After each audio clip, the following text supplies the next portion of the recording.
Bismillahirrahmanirrahim. So now we are starting the first aid program, and this is the respiratory system. So let's start from the embryology of the respiratory system.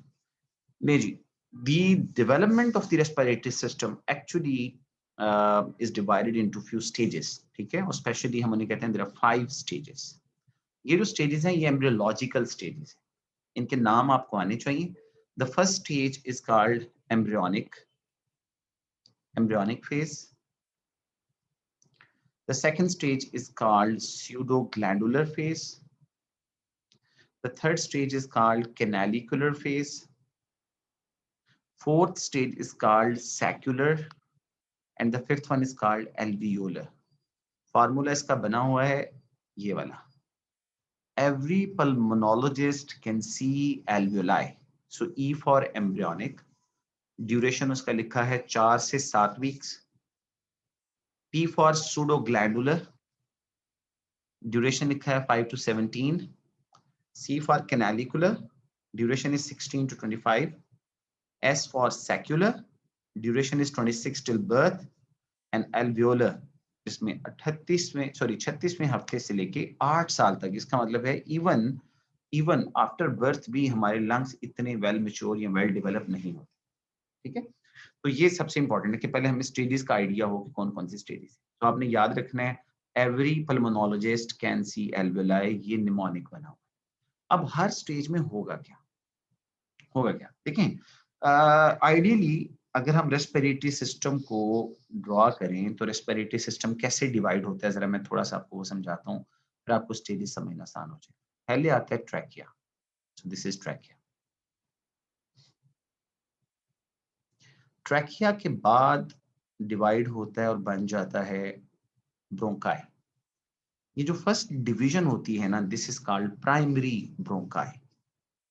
ये kindly आप साथ साथ ना या तो note कीजिए या इसकी डायग्राम आप बना के उसको सेव कीजिए अपने साथ. This is the primary bronchi और this is called main bronchi.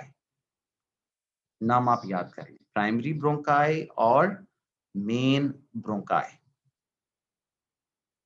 अच्छा, इस प्राइमरी ब्रोंकाई या मेन ब्रोंकाई के बाद जो नेक्स्ट डिवीजन आती है that is called secondary bronchi. और जो सेकेंडरी ब्रोंकाई होते हैं राइट साइड पे वी हैव 3 secondary bronchi,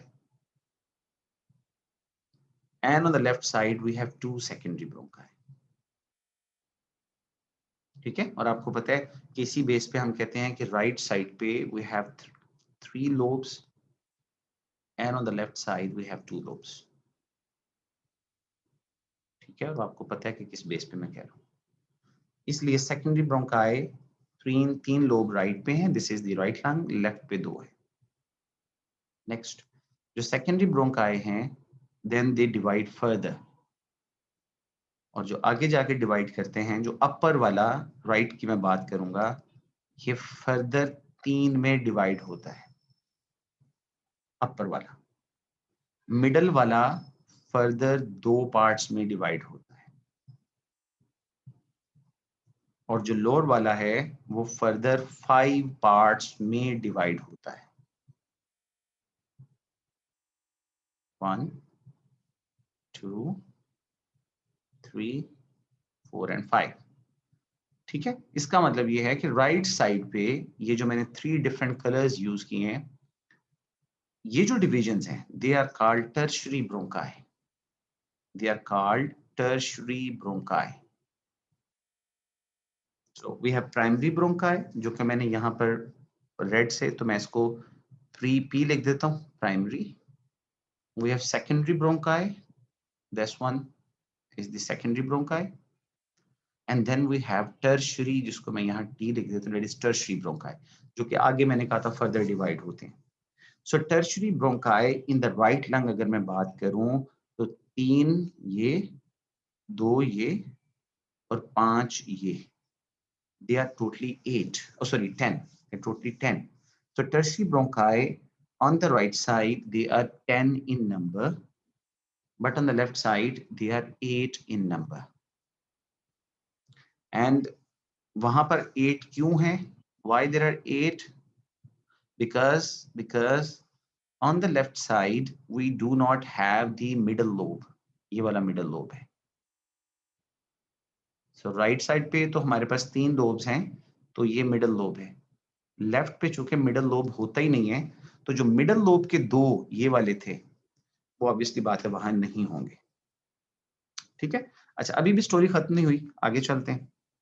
अब जो एक टर्शरी ब्रोंकाई है उसको मैं आगे लेके चलूंगा. ठीक है. सो एक टर्शरी ब्रोंकाई को आगे मैं फर्दर ड्रॉ करूंगा. So meanwhile, I'm going to stop this sharing and we'll share a whiteboard with you. So now let's come on the whiteboard. Okay, guys. ठीक है. So इस whiteboard पे अब मैं टर्शरी ब्रोंकाई से आगे लेके चलता हूँ. So hopefully आपको बात समझ आ रही होगी मेरी. So यहाँ पर था ट्रैकिया, फिर आ गया प्राइमरी ब्रोंकाई. प्राइमरी के बाद एक प्राइमरी था, यहाँ पर राइट साइड पे निकले सेकेंडरी 3 सेकेंडरी के बाद हमने कहा था आगे टर्शरी, तो हम किसी एक टर्शरी ब्रोंकाई को आगे लेके चलते हैं. ओके. सो टर्शरी ब्रोंकाई मैंने कहा था कि जो मिडल लोब है उसके 2 हैं, जो अपर लोब था उसके टर्शरी ब्रोंकाई 3 थे, और जो लोअर लोब था उसके टर्शरी ब्रोंकाई कितने थे? 5 थे. ठीक है, 5 लाइक दिस. सपोज एक और 5. अब इस वाले को हम और आगे लेके चलते हैं. सो टर्शरी ब्रोंकाई के बाद नेक्स्ट ब्रोंकाई कौन सा आता है? The next bronchi from any tertiary bronchi जो आगे लेके चलोगे, that will be the terminal bronchiole. Terminal. So tertiary के बाद जो नेक्स्ट है that is terminal bronchiole. ठीक है, that is terminal bronchiole. So this yellow one is actually terminal bronchiole.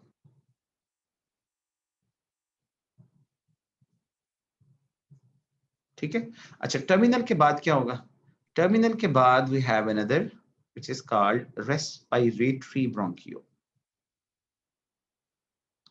Respiratory bronchiole. अच्छा, ये सेपरेट नहीं है, ऑब्वियसली बात है आपस में जुड़े हुए. मैं तो वैसे जस्ट ड्रॉ कर रहा हूँ आप लोगों को बेहतर समझाने के लिए. So this tertiary bronchi, this red one is tertiary, this one is terminal, and this one is respiratory bronchiole. Respiratory bronchiole के बाद बेसिकली रेस्पिरेटरी ब्रोंकियोल्स के लेवल पे जाके ऑक्सीजन एक्सचेंज होता है. ये याद रखना है. इसके अलावा कहीं पे भी ऑक्सीजन एक्सचेंज नहीं होता. तो अगर कोई पूछे कि जो गैसियस एक्सचेंज फिनोमेना है वो किस लेवल पे होगा, तो आपने याद रखना है यहां से ऑनवर्ड. इससे पहले ये जितना भी लंग का पार्ट है इस साइड वाला, इसको हम कंडक्टिंग जोन कहते हैं. That is called as conducting zone, which mean कि यहाँ सिर्फ ऑक्सीजन कंडक्ट होगी, एयर आएगी, वो आगे एयर एक्सचेंज कहाँ पे होगी, किस लेवल पे होगी, मैंने आपको बता दी है. ठीक है, वो मैंने आपको बता दिया कि आगे जाके एक्सचेंज ऑफ गैसेस कहाँ पे होगा. डन. अच्छा, आगे चलते हैं. अब मैं रेस्पिरेटरी ब्रोंकियोल से आगे स्टोरी ड्रॉ करूंगा. ठीक है, रेस्पिरेटरी ब्रोंकियोल से भी आगे मैं अब लेके जाऊंगा. सो मैं इस डायग्राम को क्लियर कर रहा हूं, नेक्स्ट डायग्राम दोबारा बना दूंगा. अब ये सपोज करें कि this is your respiratory bronchiole. Respiratory bronchiole आगे जाता है तो ये इस तरह डिवाइड हो जाता है. ठीक है, और इनको हम कहते हैं alveolar ducts. So respiratory bronchiole divides and becomes the alveolar ducts. जो alveolar ducts हैं इनके एंड पे टर्मिनल पोर्शंस पे we have alveoli. ठीक है, ये like this. तो ये जो पोर्शन था this was respiratory bronchiole. These are alveolar sacs. Alveolar sacs. ठीक है, these are alveolar ducts. और जो सेंट्रल पोर्शन है जहां पर ये वाला पोर्शन, इसको हम कहते हैं एट्रिया. तो एक एट्रिया तो हार्ट में है, but this is also called atria. ठीक है, तो ये डायग्राम है जहां पर, यानी ये वो लेवल है जहां पर बेसिकली गैसेस एक्सचेंज होना, ठीक है, इससे पहले गैसेस एक्सचेंज कहीं पे भी नहीं होता। चलो जी अगली डायग्राम पे चलता हूँ। अब देखिए नेक्स्ट डायग्राम पे क्या होगा। अब मैं एक एल्वेओलाई ड्रॉ करता हूँ, उस एल्वेओलाई के पॉइंट ऑफ व्यू से हम देखते हैं कि उसके अराउंड क्या चीजें पड़ी हुई। So let's draw it with blue. So this is the alveoli. अब एल्वेओलाई के अंदर ऑब्वियसली बात है सेल्स होते हैं जो कि एंडोथेलियल सेल्स या एल्वियोलर एंडोथेलियम उसे आप कह सकते हो कि वो होते हैं। अब वो सेल्स इस तरह बने होंगे।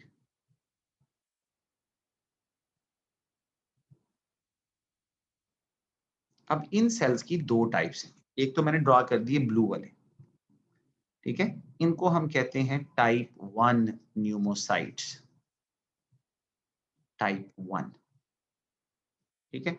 इनके दरमियान बेसिकली आएंगे बाकी सेल्स लाइक दिस, मैं अगर फिल कर दूं, and they are called type 2 pneumocytes. आगे इनका जिक्र आएगा कि टाइप 1 क्या करते हैं, टाइप 2 क्या करते हैं, ठीक है। तो ये जस्ट मैंने एल्वेओलाई ड्रॉ किया। अब एल्वेओलाई के नीचे यहां पर जस्ट अ मिनट, मुझे चलो ठीक है, एल्वेओलाई के नीचे यहां पर what we have a capillary, and we have alveolar capillary, ठीक है। अब ऑक्सीजन मॉलिक्यूल ऑब्वियसली बात है कि पहले यहां पे आएगा, यहां पर ऑक्सीजन मॉलिक्यूल आएगा। अब उसने यहां से होके एक्सचेंज यहां ब्लड के अंदर आना है, और ब्लड में भी किस जगह पे आना है, यहां पर आरबीसी है, उस आरबीसी के अंदर क्या है, हीमोग्लोबिन मॉलिक्यूल्स हैं, वी हैव 4 हीमोग्लोबिन मॉलिक्यूल्स। तो आरबीसी के अंदर आके इस ऑक्सीजन ने इन हीमोग्लोबिन मॉलिक्यूल्स के साथ बाइंड करना है, ठीक है। अच्छा, अब वो आरबीसी इस दौरान जब ये ऑक्सीजन मॉलिक्यूल क्रॉस करेगा तो ऑब्वियसली बात है वो डिफरेंट लेयर्स में से पास करेगा। ऐसा तो नहीं हो सकता कि वो डायरेक्टली वहां से, अब हमने वो लेयर्स डिफाइन करनी है, कौन सी लेयर्स को ऑक्सीजन का मॉलिक्यूल क्रॉस करके आगे आएगा। सबसे पहले एल्वियोलर एल्वियोलर सेल्स, या ये जो मैंने टाइप 1 या टाइप 2 सेल्स लिखे हैं, तो पहले ये आएंगे, तो मैं उसको यहाँ पर खाली सेल्स या एल्वियोलर एपिथेलियल सेल्स आप लिख लो, जो भी लिखना चाहते हो। तो थोड़ा सा मुझे रेस कर लेने दो।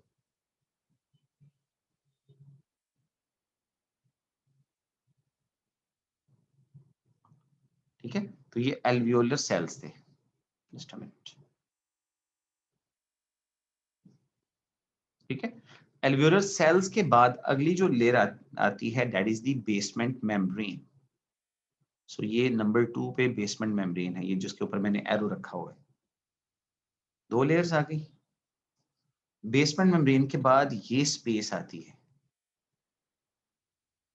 And this space is called interstitial space, that is number 3।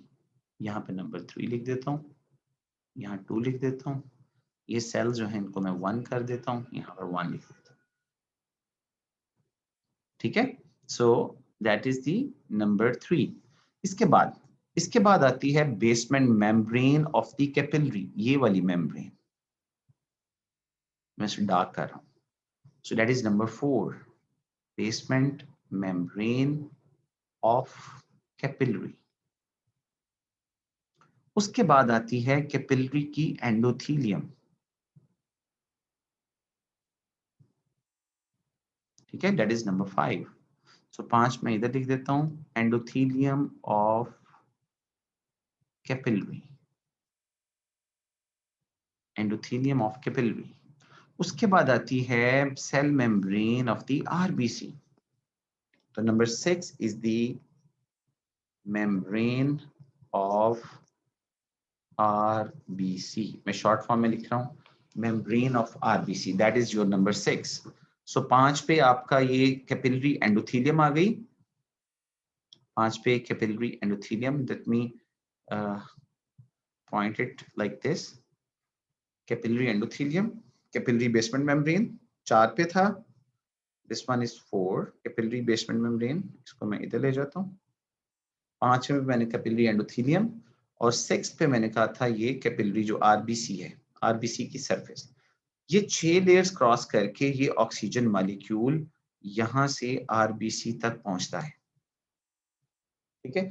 और इस सब स्ट्रक्चर को we collectively call, what we call collectively, anyone, किसी को आइडिया है प्लीज कोई रिप्लाई करना चाहे, इन 6 स्ट्रक्चर्स को हम कलेक्टिवली क्या कहते हैं? जी please, anyone, I am giving you a chance.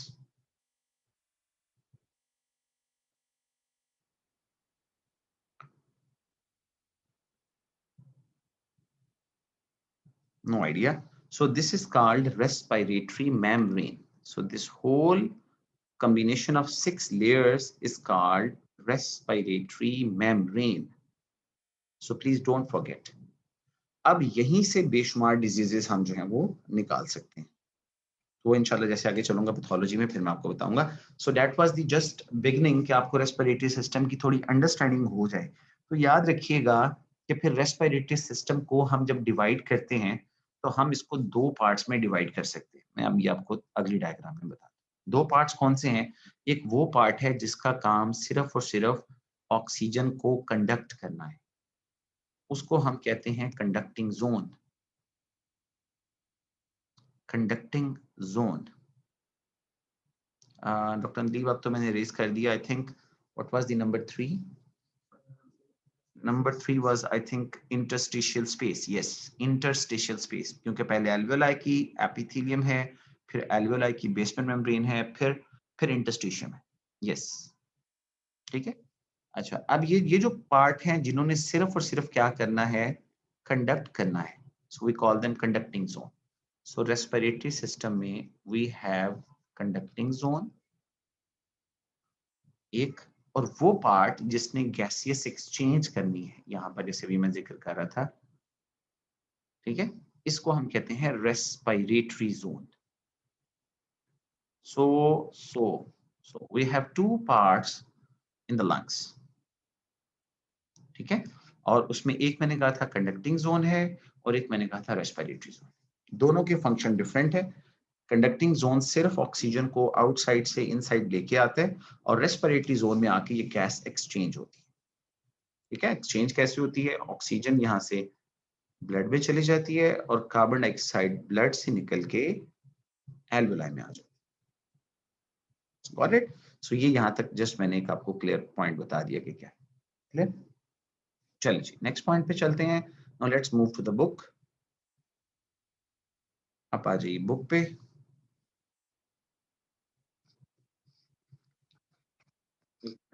Book share करता हूँ।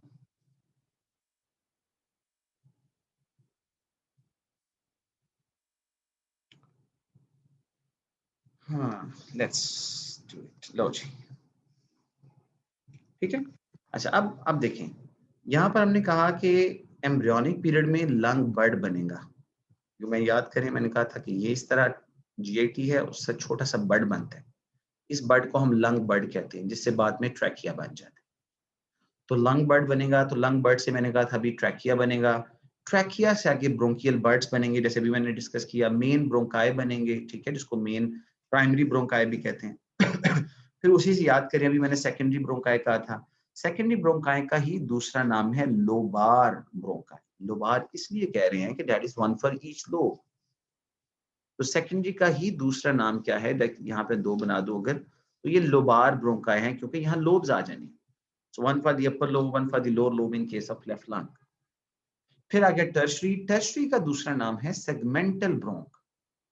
सो प्लीज आपने ये बातें याद करनी है कि primary is main, secondary is lobar and tertiary is segmental bronchi, ठीक है।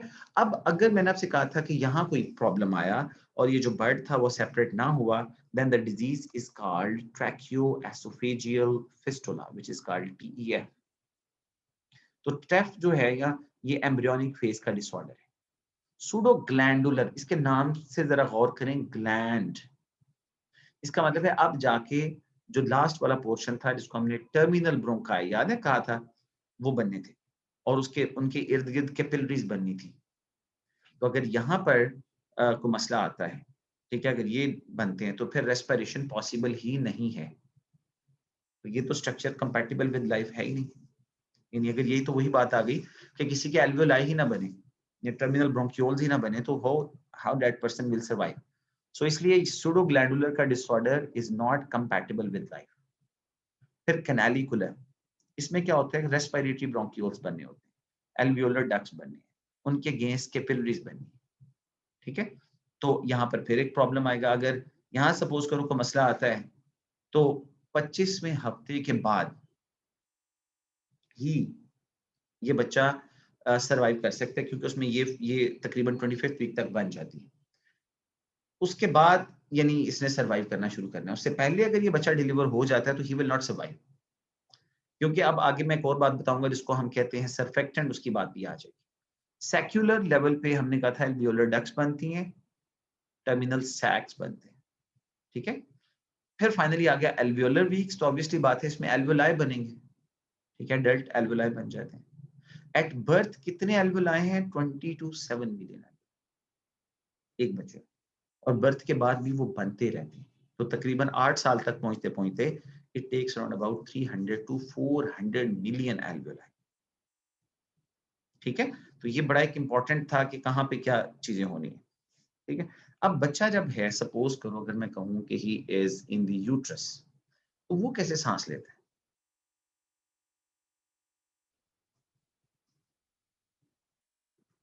अब ऑब्वियसली बात है कि वो कैसे सांस लेगा।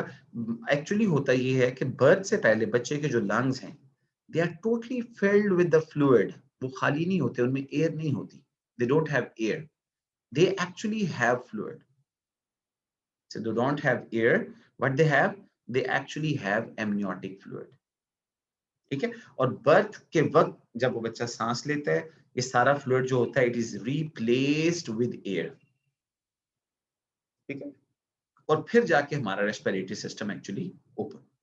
So this was the story जो इसमें एनाटमी और एम्ब्रियोलॉजी से रिलेटेड चीजें थी जो मैंने आपसे डिस्कस की हैं। ऑलमोस्ट यही बातें उन्होंने नीचे डायग्राम में एक्सप्लेन की हुई हैं, so you just have to learn, ठीक है।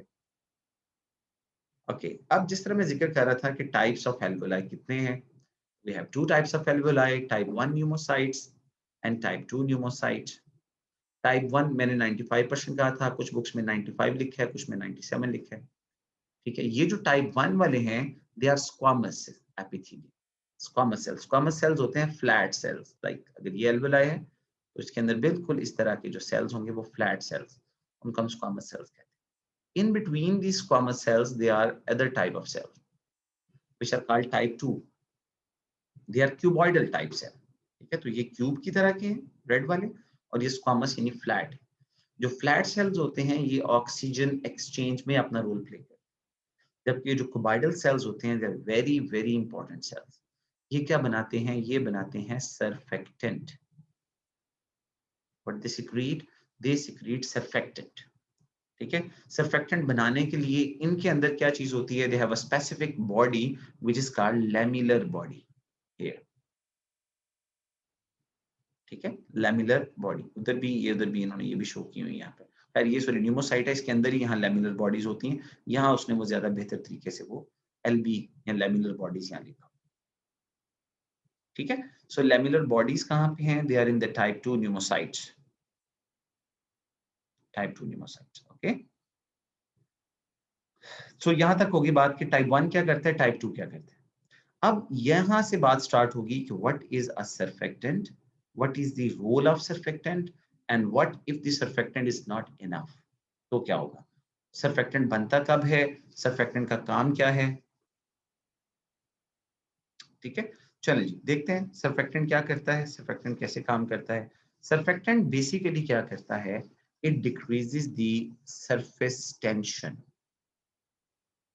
So there is one thing which is called surface tension. Surfactant का बेसिकली ये काम है, ठीक है। अब सरफेस टेंशन जब कम होती है तो फिर एल्वियोलाई कोलैप्स नहीं करता, ठीक है, कोलैप्स नहीं करता, और लंग्स के अंदर रिकॉइल फोर्स होती है, ठीक है, रिकॉइल कम कर देता है उसका, और कंप्लायंस बढ़ जाती है। यानी लंग इजीली एक्सपैंड हो जाते हैं। मैं अगर बिल्कुल इसको सिंपल वर्ड्स में कहूं तो आपने याद रखना है सर्फेक्टेंट बेसिकली कंप्लायंस कम बढ़ाता है, means lung is easily inflatable, आप उसमें इजीली उसको एक्सपैंड कर सकते हैं। फिर दोबारा इसको बताता हूँ व्हाट इज अ सर्फेक्टेंट। पहले तो ये है कि सर्फेक्टेंट बनता कब है। इसकी synthesis 20th week of gestation से स्टार्ट होती है और 35 वीक्स ऑफ गेस्टेशन तक ये कंप्लीट हो जाती है। 35 वीक्स ऑफ गेस्टेशन पे ये कंप्लीट हो जाती है। सो 20th से स्टार्ट होगी, 35 पे कंप्लीट होगी। अब सरफेस टेंशन देखें होती क्या, पहले ये समझें। This is a beaker and here we have a water in it. So water molecule जो सरफेस पे होते हैं ना, they try to move inward all the time। ये याद रखिएगा, ये फिनोमेना है कि सरफेस मॉलिक्यूल्स वाटर के जो होते हैं, they try to move inward। जब इनवर्ड मूव करते हैं तो अपने साथ वो इस वॉल को भी खींच के लाना चाहते हैं। So they actually try to collapse, इस पूरे जो कंटेनर है उसको कोलैप्स करना चाहते हैं।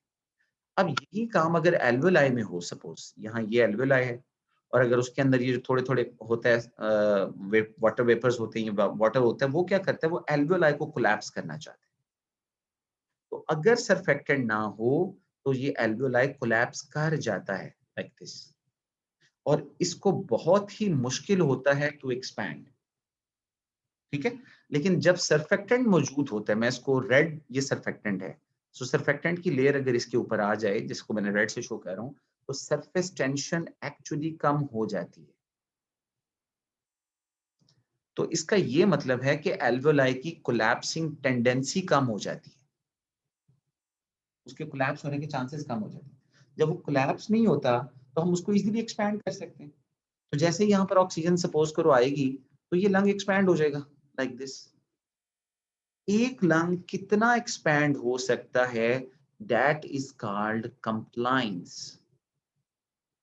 कितना वो एयर को अकोमोडेट कर सकता है, that thing is called compliance. तो इसका ये मतलब है अगर अच्छा हमारी बॉडी में बच्चे में सरफेस टेंशन हो तो चांसेस हैं कि उसके लंग्स अच्छा एक्सपैंड करेंगे, कोलैप्स नहीं करेंगे।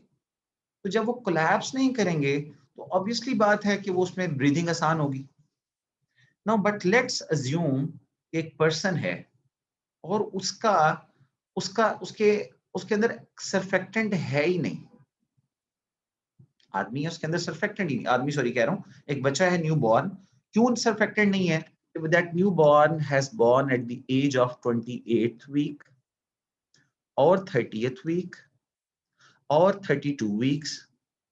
So anyone who is born before 36 weeks, उसको हम कहते हैं प्रीमेच्योर।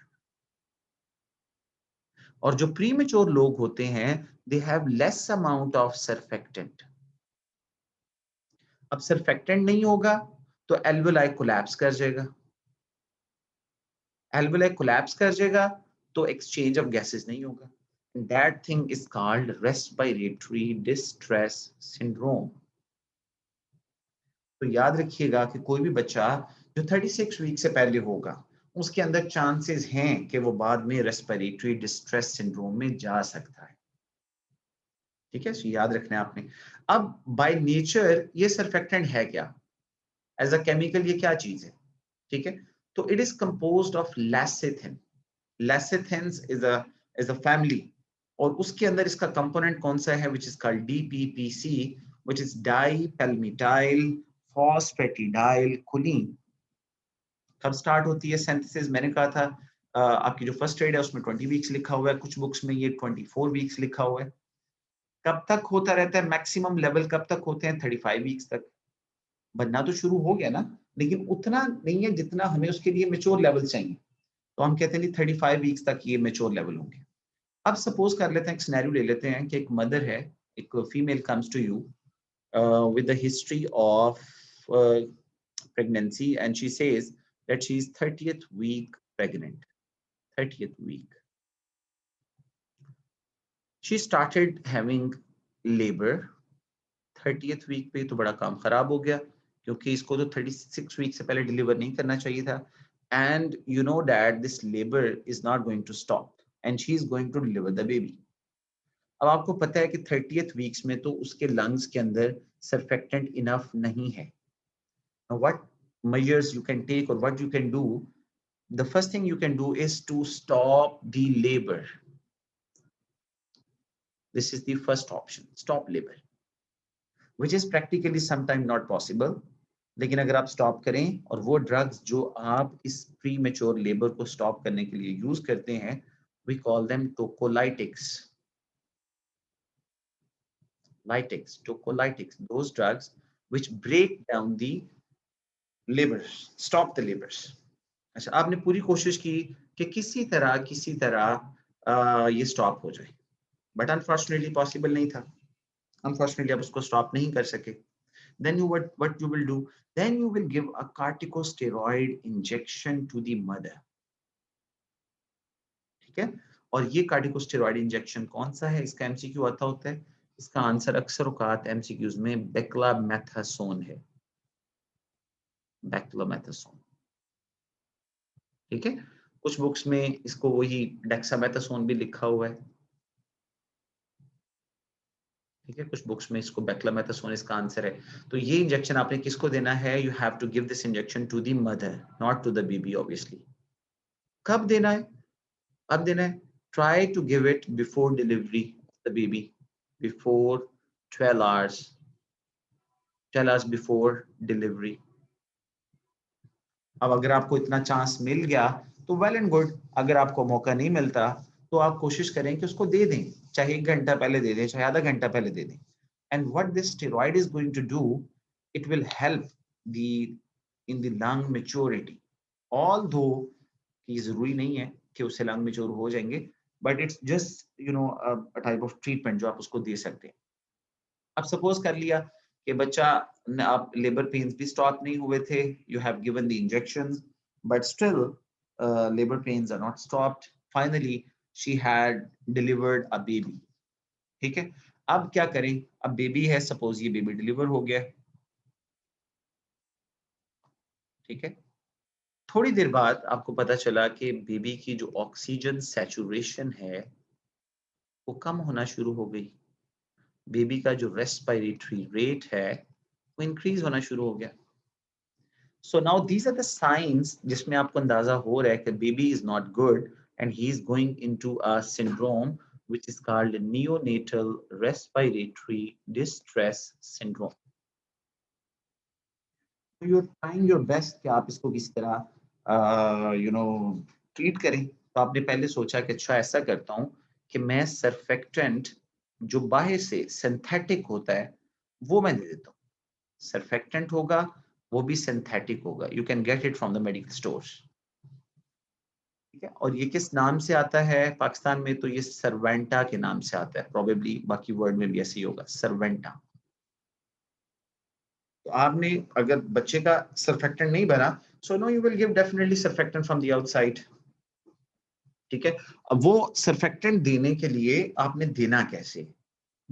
तो सर्वेंटा याद रखना, सर्फेक्टेंट अवेलेबल होता है. ये 4 ml और 8 ml का इंजेक्शन आता है. कैसे करते हैं? आप बच्चे को ट्रैकिया में पहले तो आप एंडोट्रेकियल ट्यूब पास करते हैं और फिर ट्रैकिया में ये इंजेक्शन डालते हैं. कोशिश करते हैं दोनों लंग्स में ये इक्वली चला जाए. सो ये इंट्रामस्कुलर या इंट्रावीनस नहीं देते, it is given in the trachea.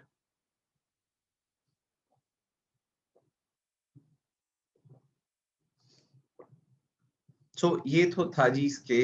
अगर हमारे पास यहाँ से बात शुरू हुई तो हम गायनी में चले गए, वहां से हमने क्लियर किया, वापस आ गए. सो ये बड़ा इंपॉर्टेंट टॉपिक है कि टाइप 2 न्यूमोसाइट्स क्या करते हैं, किस तरह उनका रोल होता है.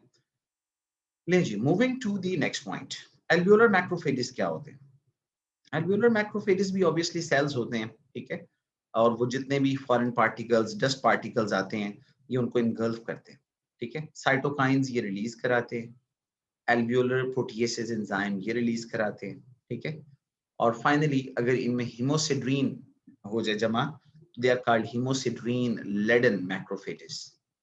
They are also called HF cells. ठीक है. नेम ऑफ सर्फेक्टेंट जो सिंथेटिक है हमाद, उसका नाम है सर्वेंटा. सर्वेंटा. ठीक है, मुझे एग्जैक्ट स्पेलिंग्स नहीं याद, but you can get it from the medical store. ठीक है, अच्छा जी, बस ये इतना याद रखिएगा कि ये मैक्रोफेजेस जो होते हैं, एल्वियोलर मैक्रोफेजेस, ये बेसिकली हमारे ही एल्वियोलर सेल्स होते हैं जो कि पल्मोनरी एडीमा में या एल्वियोलर हेमोरेज के अंदर बनते हैं। ठीक है, जब एडीमा या हेमोरेज होता है तो ब्लड ऑब्वियसली बात है लॉस होता है, वही ब्लड ये मैक्रोफेजेस खाते हैं और उनमें हीमोसिड्रीन डिपॉजिट हो जाते हैं, that's why they are called haemosiderin laden macrophages. ठीक है, हीमोसिड्रीन लेडन मैक्रोफेजेस। ठीक है, लो जी, ये बात होगी क्लियर। सो यहाँ तक आपको ये सारी स्टोरी के सरफेक्टेंट क्या है, इमेच्योर प्रीमेच्योर बेबीज क्या हैं और उनका ट्रीटमेंट क्या है। साथ ही मैंने कहा था कि इसकी वजह से जो डिसऑर्डर होगा, that disorder is called respiratory distress syndrome. अब वो देख लो, ये जो कि नियोनेट्स के अंदर है तो वी कॉल इट नियोनेटल। मसला क्या होता था इसमें, सरफेक्टेंट नहीं है। उसका नुकसान क्या हुआ, सरफेस टेंशन बढ़ गई। उससे क्या हुआ, एल्वेओलाई कोलैप्स कर गया। एल्वेओलाई कोलैप्स कर गया मतलब अगर ये नॉर्मल एल्वेओलाई का साइज है तो वो कोलैप्स करके रह गया इतना सा। ऑब्वियसली बात है इसमें तो एयर आएगी नहीं। फिर जब एयर ही नहीं आएगी तो जो जो एक्सरे आप करवाते हैं ना नॉर्मली, जो ये ब्लैक शेडोज होते हैं, ये एयर की वजह से। तो अगर लंग में एयर जा ही नहीं रही तो लंग्स जो हैं वो आपको व्हाइट नजर आएंगे, ब्लैक नजर नहीं आएंगे। तो ऐसे लंग्स जो आपको व्हाइट नजर आए, we give them a specific name which is called ground glass appearance. समझे, ग्राउंड ग्लास यानी बिल्कुल ग्लास की तरह। तो ये पहला फीचर होता है रेस्पिरेटरी डिस्ट्रेस का। तो हम बेबीज का क्या कराते हैं, हम एक्सरे करवाते हैं। एक्सरे करवाने के बाद हमें इस तरह की पिक्चर मिल जाती है, हमें आइडिया हो जाता है कि ये मोस्ट लाइकली बच्चा रेस्पिरेटरी डिस्ट्रेस में जा रहा है। अब ये क्यों रेस्पिरेटरी डिस्ट्रेस में गया, अभी मैंने क्या बताया था कि ये प्रीमेच्योर है या इसकी माँ डायबिटिक है। ठीक है, उसमें फिल्टर इंसुलिन का रोल होता है। फिर या बच्चा सम टाइम अब अगर इसका सवाल इस तरह आता है, इसका एमसीक्यू आता है, अगर मैं आपसे ये पूछूं कि एक बेबी है, वो 30th वीक ऑफ गेस्टेशन उसकी एज है और उसने डिलीवर होना ही होना है, you can't stop it from from getting delivered, तो आप कौन सा रूट प्रेफर करेंगे? आप चाहेंगे कि ये नॉर्मल विजाइनल डिलीवरी से हो जाए विच is called SVD, SVD means spontaneous vaginal delivery, या आप ये चाहेंगे कि इसका हम सी सेक्शन कर लें? चले जी, बताइए जी, आप में से कोई ऑनलाइन वाले हजरात जो बैठे हैं, प्लीज कोई बंदा टाइप करके बताए, would you prefer to deliver this baby through C section और would you prefer this baby to be delivered through normal या स्पॉन्टेनियस विजाइनल डिलीवरी? क्या ख्याल है? अदनान कह रहे हैं जी सी सेक्शन। Anyone else?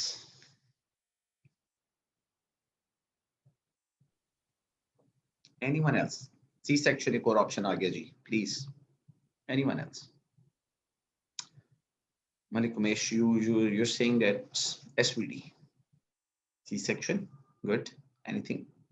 और कोई कंट्रीब्यूट करना चाहे जी, आंसर देना चाहे, रिस्पॉन्ड करना चाहे? Okay, so the best route in this scenario would be SVD। यानी इवन हमें पता है कि बच्चे में सरफेक्टेंट कम है, आप इसलिए सारे कह रहे थे ना कि चलो यार उसका सांस खराब होने के चांस ज्यादा है तो वो बेहतर है कि सी सेक्शन से डिलीवर करवा लें।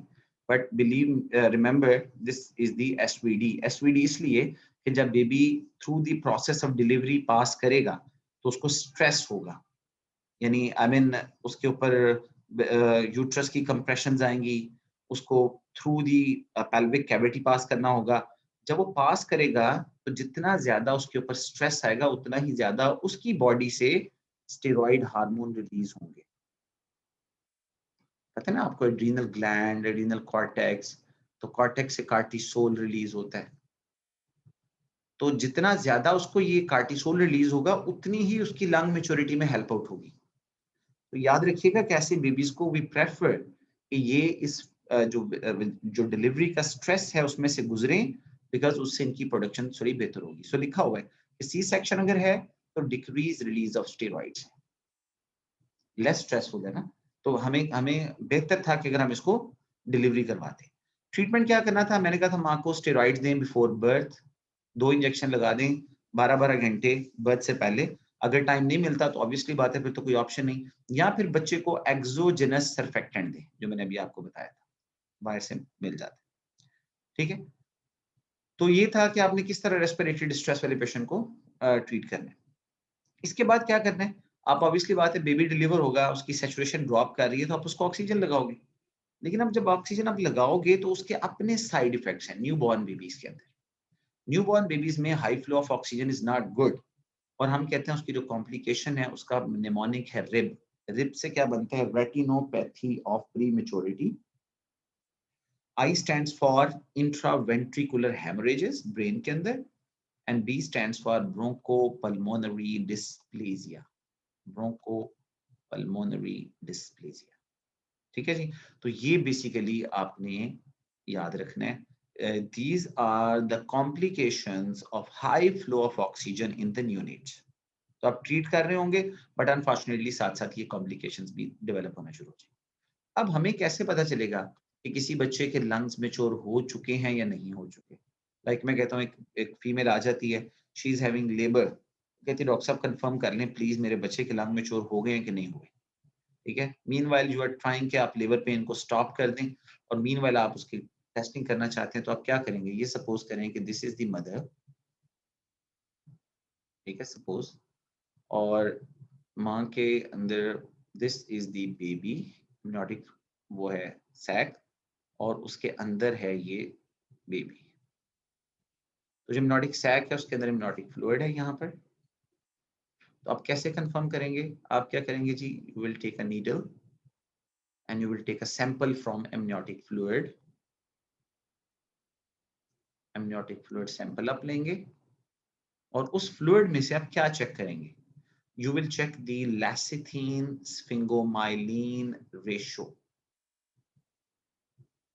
ठीक है। in a healthy in baby it should be more than 2, but if it is less than 1.5 आप समझ जाइए कि इस बच्चे को रेस्पिरेटरी डिस्ट्रेस सिंड्रोम होगा। so this is one of the best way to define कि बेबी को रेस्पिरेटरी डिस्ट्रेस डेवलप होगा या नहीं होगा। तो अगर कोई एमसीक्यू आता है, बड़ा कॉमन एमसीक्यू है, आपसे अक्सर कहते हैं हाउ विल यू डिफाइन कि इस बेबी को रेस्पिरेटरी डिस्ट्रेस सिंड्रोम होगा या नहीं होगा।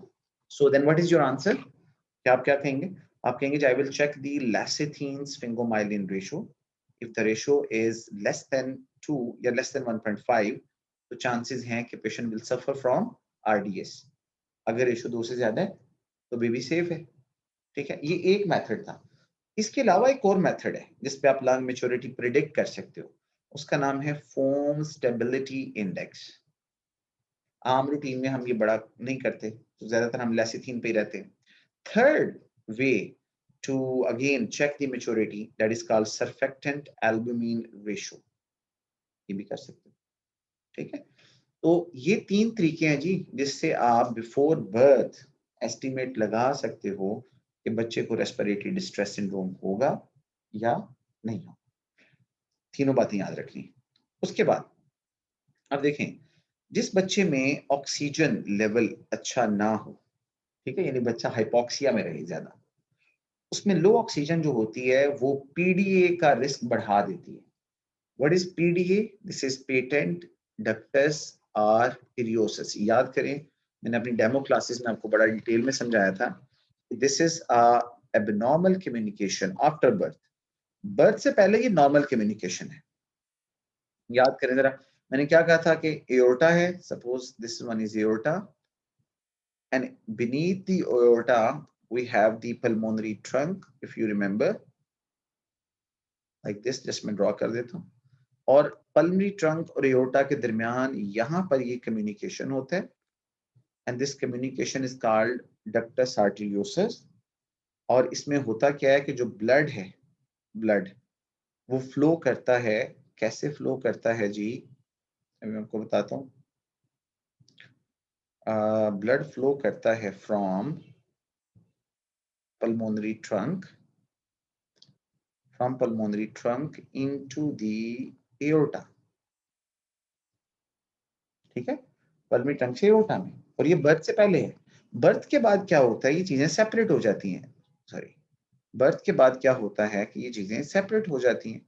सेपरेट कैसे होती हैं, एओर्टा अलग हो जाता है, सॉरी ये भी जस्ट 1 मिनट,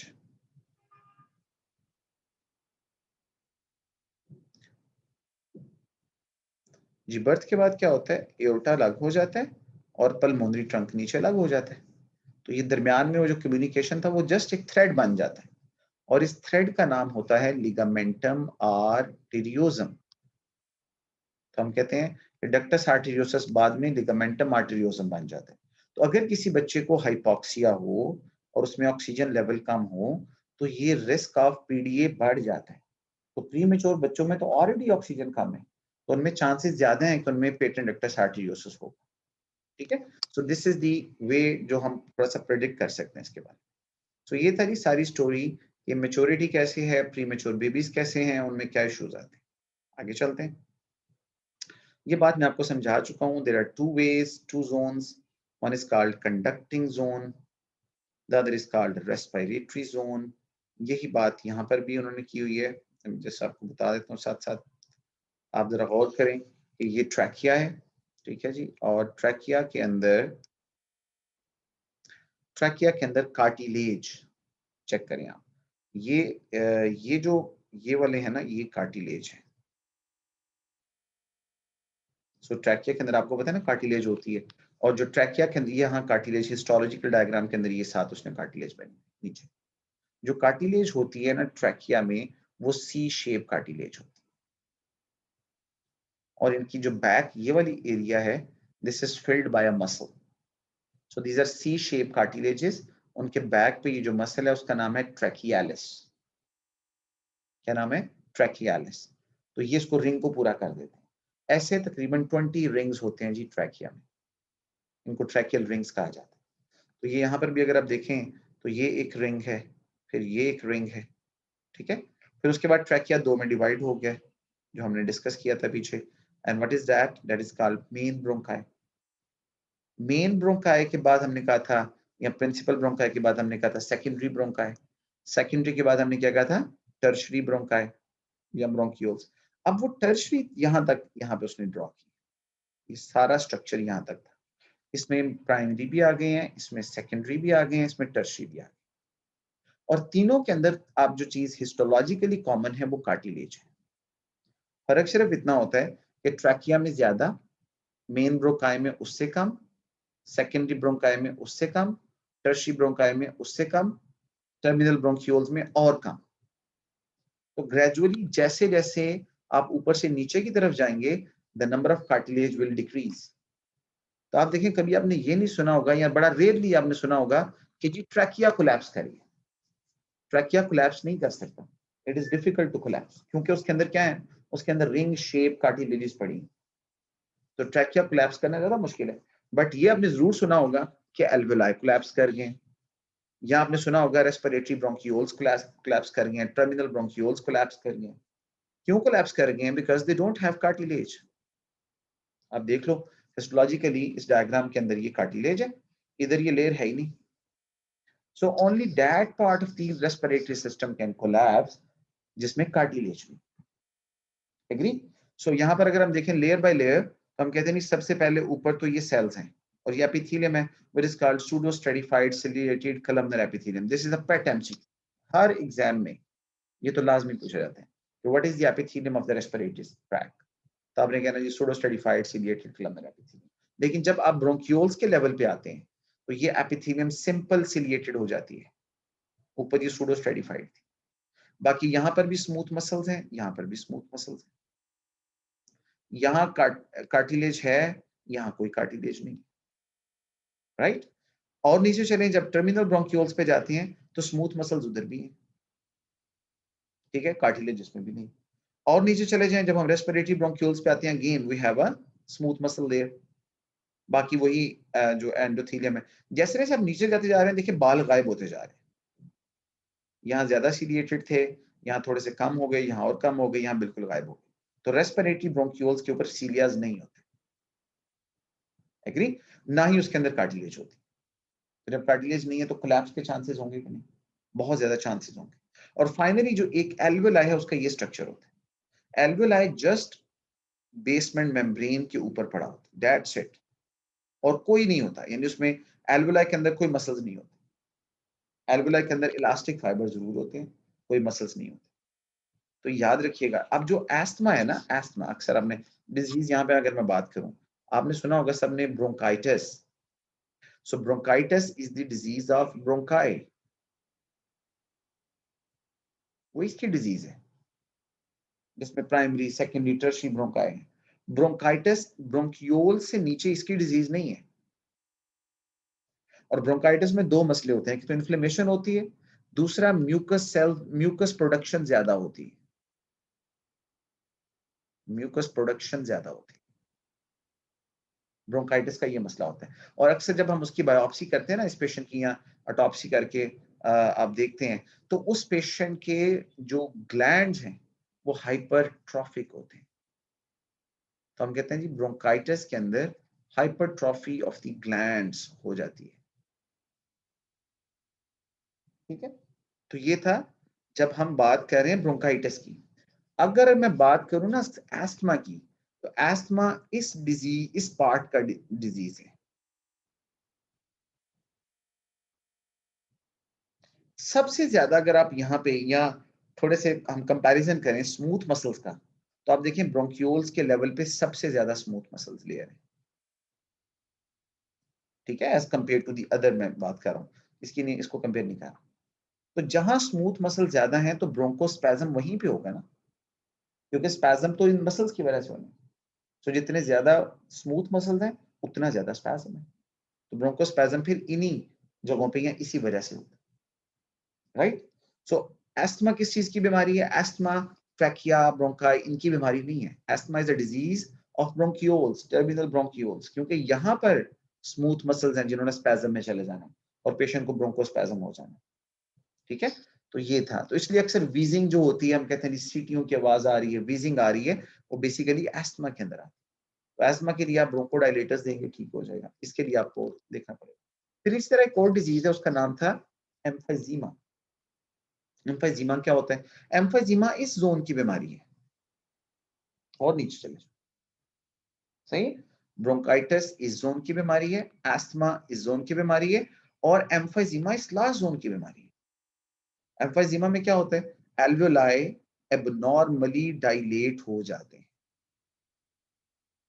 वापस नहीं आते। यानी नॉर्मली होता ही है कि एल्वियोलाई आपने एक्सपैंड किया ना बिकॉज ऑफ द एयर, तो उसने अपनी ही इलास्टिक रिकॉइल से वापस आ जाने, फिर नेक्स्ट साइकिल में उसने दोबारा एक्सपैंड कर जाने। तो यहां पर क्या होता है कि एम्फाइजीमा में permanent dilatation of the alveoli हो जाती है। वो वैसे ही रहता है, वो वापस आता ही नहीं है। क्यों वापस नहीं आता? क्योंकि एम्फाइजीमा में इलास्टिक रिकॉइल कम हो जाता है, इलास्टिक टिश्यू कम हो जाता है, खाया जाता है सारा। तो ये इससे आप बड़ी आसानी से समझ जाएंगे पैथोलॉजी कि कहाँ पर कल को प्रॉब्लम होगा, तो आपके माइंड में चल रहा होगा कि हमने इसको कैसे जो है ना वो समझना है। आगे चलते हैं जी। सो यहाँ तक डिस्कस हो गया कि एनाटॉमी के पॉइंट ऑफ व्यू से भी और वैसे भी। ओके जी, नहीं जी, थोड़ा सा यहाँ पर वही आगे फिर एनाटॉमी का पोर्शन थोड़ा सा आ जाएगा, उसको जल्दी से देख लेते हैं। मोस्टली बात तो हो गई है, लेकिन चलो let's have a look. So trachea की जैसे मैं बात कर रहा था, ट्रैकिया में 20 कार्टिलेजिनस रिंग्स होते हैं। What is the starting point of trachea? Trachea कहाँ से शुरू होता है, कहाँ एंड होता है? दो पैटर्न एमसीक्यू हैं, कौन बताएगा जी? जी जनाब, प्लीज कमेंट कीजिए और बताइए कि ट्रैकिया कहाँ से शुरू होता है। वर्टेब्रा भी बताना है, कौन से वर्टेब्रा से शुरू होता है, और कार्टिलेज भी बतानी है, कौन सी कार्टिलेज है।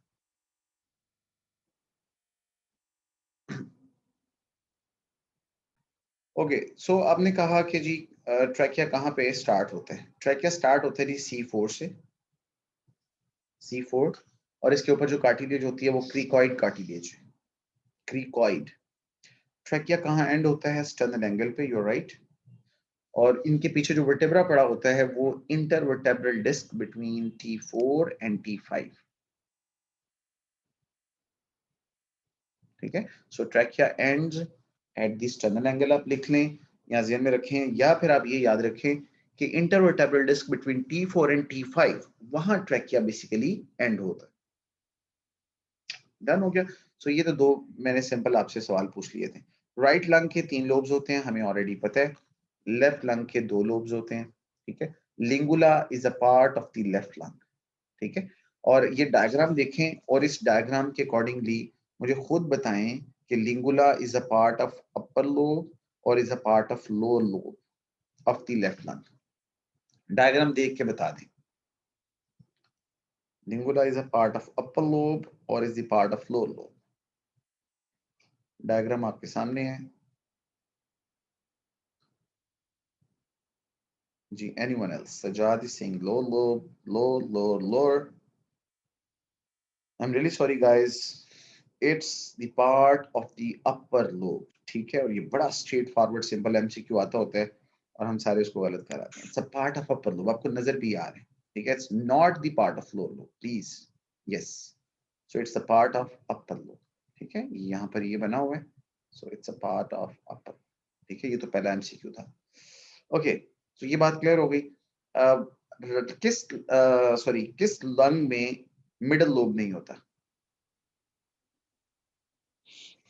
किस लंग में मिडल लोब नहीं होता? लेफ्ट लंग में ऑब्वियसली बात है. शाबाश. और क्यों नहीं होता? क्योंकि उसकी जगह ये देखें हार्ट में आना होता है. तो ये this is the cardiac border. समझ गए ना? Cardiac border. So cardiac border की वजह से we don't have the middle lobe in the left lung. Right guys? चलो. So ये रीजन है. आगे चलें. Relation of the pulmonary artery to the bronchus at each hilum. ये एक बड़ा इंपॉर्टेंट पॉइंट है. आपसे ये कहना चाह रहे हैं कि जब लंग्स के अंदर पल्मोनरी आर्टरी एंटर होती है तो उसका ब्रोंकस के साथ क्या रिलेशनशिप है? ठीक है. ब्रोंक क्या है? चलो मैं थोड़ा सा इसको आपको एक्सप्लेन करता हूं तो फिर आपको ज्यादा बेहतर समझ आएगी. ठीक है. उसके लिए मैं इसको स्टॉप करता हूं और आपके साथ व्हाइट बोर्ड पे करता हूं. अच्छा देखो, होता ये है कि हमारे पास ये सपोज करें दिस इज द लंग. इसके अंदर क्या क्या चीजें एंटर होती हैं? एक चीज एंटर होती है which is called pulmonary artery. ठीक है. ये कहां से आई? ये मैं बैकग्राउंड भी बताने लगा आपको. हार्ट में से ये राइट वेंट्रिकल से निकलता है pulmonary trunk. Pulmonary trunk divide होता है राइट और लेफ्ट पल्मोनरी आर्टरी में. समझो. और यहाँ पे साथ क्या निकलता है? यहाँ से निकलता है एओर्टा. मैं जस्ट कलर चेंज कर रहा हूं लाइक दिस. और एओर्टा के रूट के नीचे यानी आर्च के नीचे ये पल्मोनरी ट्रंक डिवाइड होते हैं. ये भी सवाल है, पक्का सवाल है कि under the arch of aorta which structure divides. उसका आंसर है पल्मोनरी ट्रंक. अच्छा, अब ये जो पल्मोनरी आर्टरी है ना, ये वाली which is coming from the right ventricle, it is coming towards the lungs, and this artery contain deoxygenated blood. इसमें तो ऑक्सीजनेटेड ब्लड है ही नहीं, क्योंकि ये कहां से आ रहा है? ये superior vena cava, inferior vena cava. तो हम इसको आर्टरी क्यों कह रहे हैं? Because it is moving away from the heart. तो कोई भी any vessel that leaves the heart is an artery. हम इस बेस पे नहीं कहते कि उसमें ब्लड कैसा है. Anything that leaves the heart is artery. अब वो यहां तक आ गई. ठीक है. एक तो इसका मतलब है पल्मोनरी आर्टरी है जो लंग्स में एंटर होती है. दूसरी चीज लंग्स में क्या एंटर होती है? वो है वो क्या है? अब दोबारा देखते हैं. ये लंग्स है. सॉरी, इसको मैं जरा चेंज ही कर देता हूं. Suppose this is the lung.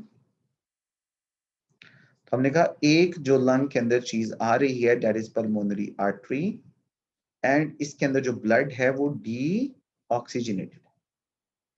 दूसरी चीज जो लंग के अंदर एंटर होती है वो है ब्रोंकस. पता है ना आपको, जो ट्रैकिया से था. अब वो आपसे ट्रैकिया और ब्रोंकस और पल्मोनरी आर्टरी के रिलेशनशिप्स की बात है. क्या आप ये बताएं कि राइट लंग में पल्मोनरी आर्टरी और ब्रोंकस का रिलेशन क्या है? कौन इंटीरियर है, कौन पोस्टीरियर है, कौन राइट है, कौन लेफ्ट है? लेफ्ट में बताएं क्या है. तो उसके लिए एक छोटा सा आपने याद रखना है, एक निमोनिक याद रखना है. उससे आपको ये क्लियर हो जाएगा. और वो निमोनिक क्या है? Let's have a look. वो निमोनिक है RALS. So right pulmonary artery is anterior and left is superior to the bronchus. सही है? So right is anterior to the bronchus and left is superior to the bronchus. ये उसका relationship उसने ये बताया. तो ये इस पॉइंट ऑफ व्यू से ना ये बड़ा एक इंपॉर्टेंट वैल्यू एमसीक्यू है. ओके, नेक्स्ट है जी राइट लंग. आपको पता है कि ज्यादातर फॉरेन बॉडीज वो कहाँ जाती हैं? वो राइट लंग में जाती. उसकी क्या रीजन है? उसकी रीजन भी एक्सप्लेन करता हूँ. व्हाइट बोर्ड पे चलें. राइट लंग क्यों ज्यादा बॉडीज जाती हैं उसके अंदर? ये देखें, दिस इज द ट्रैकिया. जब ट्रैकिया आगे जाके बाइफरकेट होता है तो राइट वाला राइट प्राइमरी ब्रोंक इस तरह है, लेफ्ट प्राइमरी ब्रोंक इस तरह है. तो एक तो राइट प्राइमरी ब्रोंक ज्यादा वर्टिकल है, एक रीजन. दूसरी रीजन क्या है? ये ब्रॉड है, लेकिन शॉर्ट है, ब्रॉड है. अब इसलिए कोई भी फॉरेन बॉडी यहां से आएगी तो वो बड़ा इजीली यहाँ पे इधर टिकल कर जाएगी. ठीक है. और फिर उसके बाद यहां से भी आगे किधर जाएगी? यहां से भी आगे ये लंग्स है, तो यहां से आगे ये लोअर लोब की तरफ जाएगी. तो मोस्ट ऑफ दी जो बॉडीज होती हैं foreign bodies, they move to the right lung, lower lobe, और उस लोब का एपिकल सेगमेंट. ये एमसीक्यू है. Most of the foreign bodies, they move to the right lung, lower lobe, and especially which segment? Apical segment. Apical segment. ठीक है. तो ये basically था if the patient is supine or standing, उस case में. ठीक है. अब बाकी ऑब्वियसली बात है कि पेशेंट राइट पोजीशन में है, लेफ्ट पोजीशन में है, वो फिर आगे एक लंबी स्टोरी है.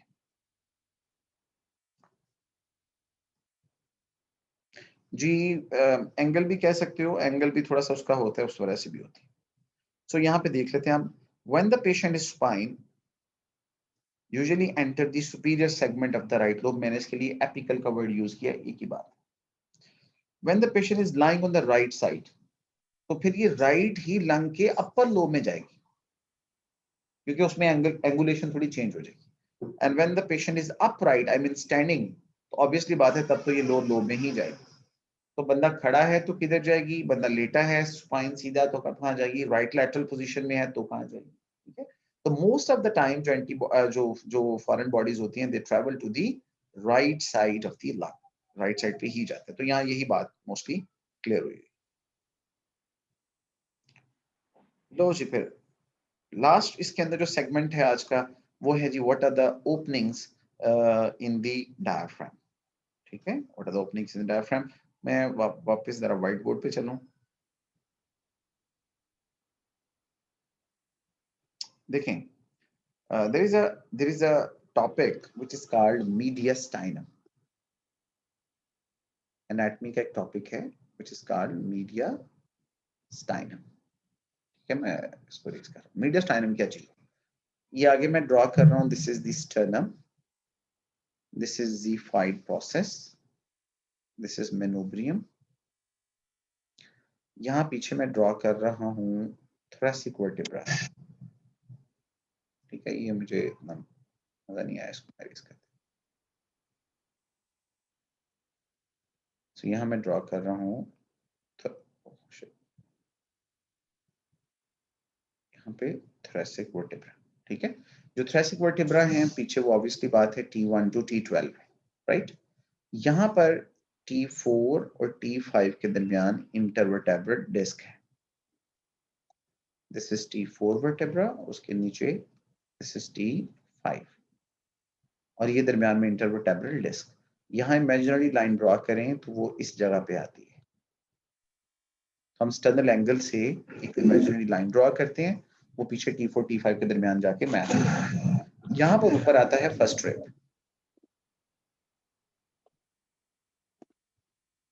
ऊपर क्या आती है जी? ऊपर आती है फर्स्ट रिब.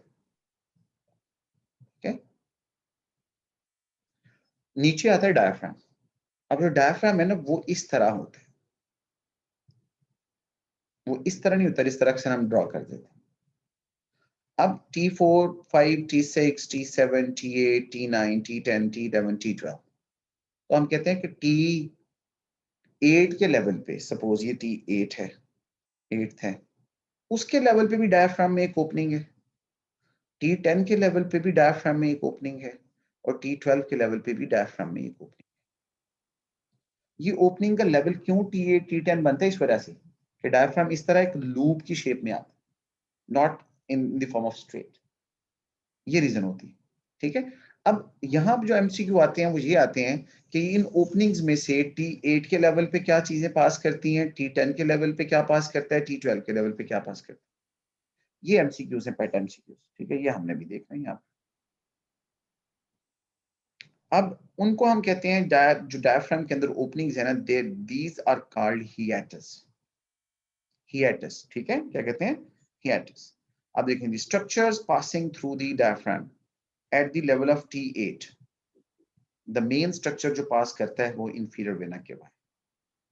और डायग्राम पे जरा गौर करें, this is the opening for inferior vena cava which is in the tendon of the diaphragm, not in the muscle of the diaphragm.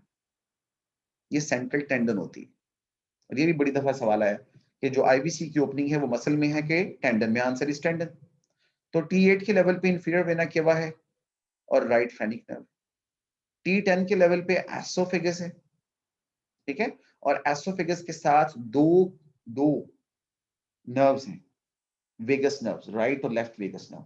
अब T10 है ना, तो वेगस नर्व भी तो 10th है, तो 10 पे 10 वाली नर्व जाएगी और साथ एसोफेगस आएगा, ठीक है।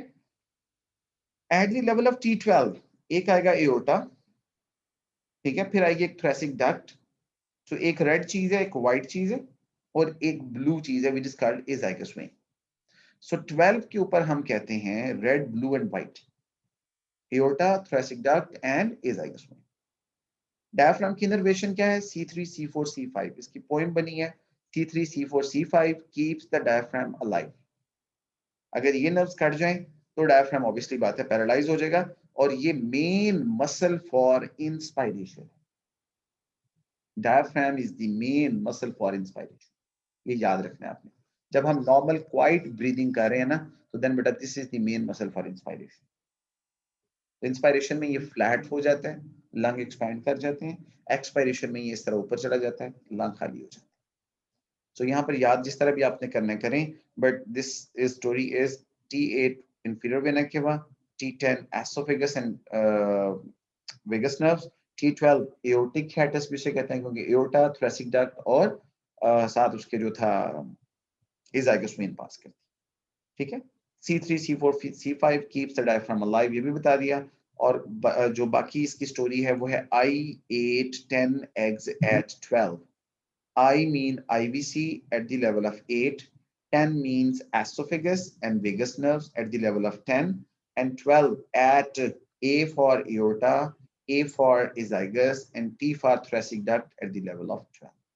तो यहाँ तक ये जो पोर्शन था हमारा, this was anatomy, basic embryology, and all the common things जो कि most common respiratory system में पूछी जाती है। नहीं जी, thank you so much. So this is the end for today's class.